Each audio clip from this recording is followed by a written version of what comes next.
തെളിച്ചമേകാൻ പൊൻപുലർക്കാലം വെളിച്ചമാകും നുറുങ്ങുവെട്ടം പക്ഷിപരാഗം തെളിച്ചു കാട്ടും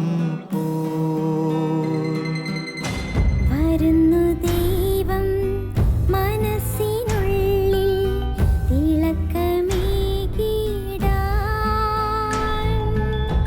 തരുന്നു ധ്യാന പ്രകാശമാർക്കും വിളക്ക് വയ്ക്കുമ്പോൾ.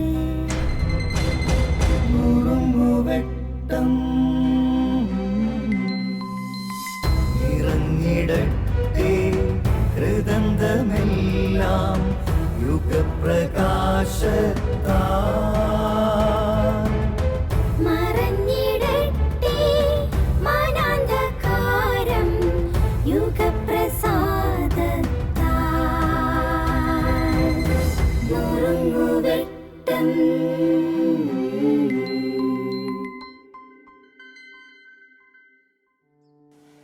സ്നേഹം നിറഞ്ഞവരെ, ഒരു കഥ ഞാൻ ഓർത്തു പോകുകയാണ്. ഒരു ദിവസം ഒരു കൂട്ടുകാരി അവളുടെ മറ്റൊരു കൂട്ടുകാരിയെ കാണുവാനായിട്ട് അവളുടെ വീട്ടിൽ എത്തുകയാണ്. അന്ന് അവളുടെ കൂട്ടുകാരിക്ക് ഒരു കുഞ്ഞു പിറന്നു. അവൾ വളരെ സന്തോഷത്തോടു കൂടെ കൂട്ടുകാരിയോടൊപ്പം ആ ദിവസം പങ്കിടുകയാണ്. ആ ദിവസത്തിൽ ആ കൂട്ടുകാരി അവളോടൊരു ചോദ്യം ചോദിച്ചു. നിനക്ക് ജീവിതത്തിൽ ദൈവം ഒരുപാട് നന്മകൾ സമ്മാനിച്ചിട്ടുണ്ട്. ഇന്ന് ദൈവം നിനക്ക് ഒരു നല്ലൊരു കുഞ്ഞിനെ നൽകി. ഈ കുഞ്ഞിനെ നീ ആർക്കു വേണ്ടിയാണ് സമർപ്പിക്കുക? അപ്പോൾ ആ കൂട്ടുകാരി ഇപ്രകാരം മറുപടി നൽകി, എന്നെ സ്നേഹിക്കുന്ന എൻ്റെ ഭർത്താവിന് വേണ്ടി ഞാൻ ഈ കുഞ്ഞിനെ സമർപ്പിക്കുക.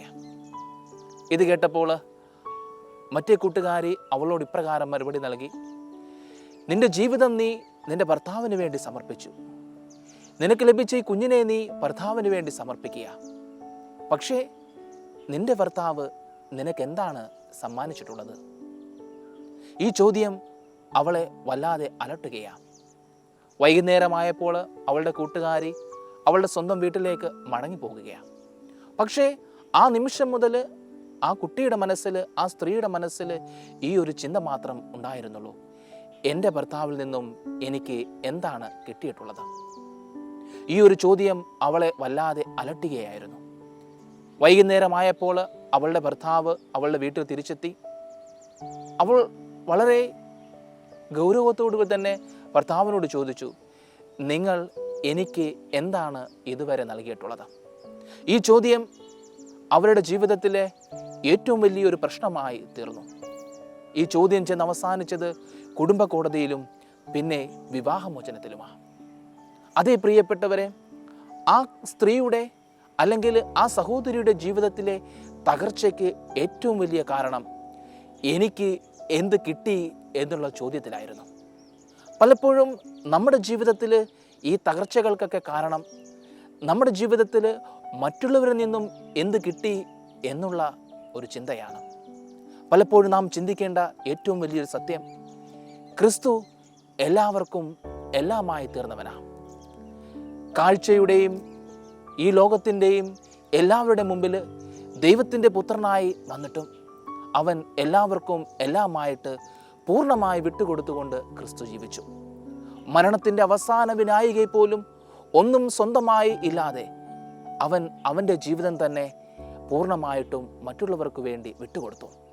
അതുപോലെ തന്നെയാണ് അസീസിയിലെ വിശുദ്ധനായ ഫ്രാൻസിസും. ഈ ലോകത്തിന് മുമ്പിൽ ഒന്നുമില്ലാത്തവനെ പോലെ നിശബ്ദനായ ഫ്രാൻസിസ് എല്ലാവർക്കും വേണ്ടി എല്ലാമായി തീർന്നുകൊണ്ട് പൂർണ്ണമായി വിട്ടുകൊടുത്തു. അതേ പ്രിയപ്പെട്ടവരെ, നമ്മൾ അനുദിന ജീവിതത്തിൽ നാം ബലപ്പെടുത്തേണ്ട ഏറ്റവും വലിയ പാഠം നമുക്ക് മറ്റുള്ളവരുടെ ജീവിതത്തിൽ എന്ത് കൊടുക്കുവാൻ സാധിക്കും എന്നുള്ള വിശ്വാസമാണ്. ക്രിസ്തുവും തൻ്റെ ജീവിതം വഴി ഇത് തന്നെയാണ് നമ്മെ പഠിപ്പിക്കുക. ആ സഹോദരി ഏത് നിമിഷമാണ് എൻ്റെ ഭർത്താവിൽ നിന്നും എനിക്ക് എന്താണ് ലഭിച്ചിട്ടുള്ളത് എന്ന ചോദ്യം മനസ്സിനെ അലട്ടാൻ തുടങ്ങിയത്, ആ നിമിഷം മുതൽ അവളുടെ ജീവിതത്തിൽ പാളിച്ചകളും പതർച്ചകളും സംഭവിക്കുകയാണ്. അതേ പ്രിയപ്പെട്ടവരെ, ഇന്ന് ദൈവം നമുക്ക് മുമ്പിൽ ചോദിക്കുന്ന ഒരു ചോദ്യം, നിൻ്റെ അനുദിന ജീവിതത്തിലൂടെ നീ മറ്റുള്ളവർക്ക് മുമ്പിൽ മറ്റുള്ളവർക്ക് എന്തായി തീരുവാൻ സാധിക്കുന്നു. അതാണ് നമ്മുടെ ക്രിസ്തീയ ജീവിതത്തെ ബലപ്പെടുത്തുക. അസീസിയിലെ ഫ്രാൻസിസിനെ പോലെ, നസറത്തിലെ ക്രിസ്തുവിനെ പോലെ ജീവിതം മറ്റുള്ളവർക്കായി എല്ലാമായി നൽകുവാൻ നമുക്ക് സാധിക്കട്ടെ.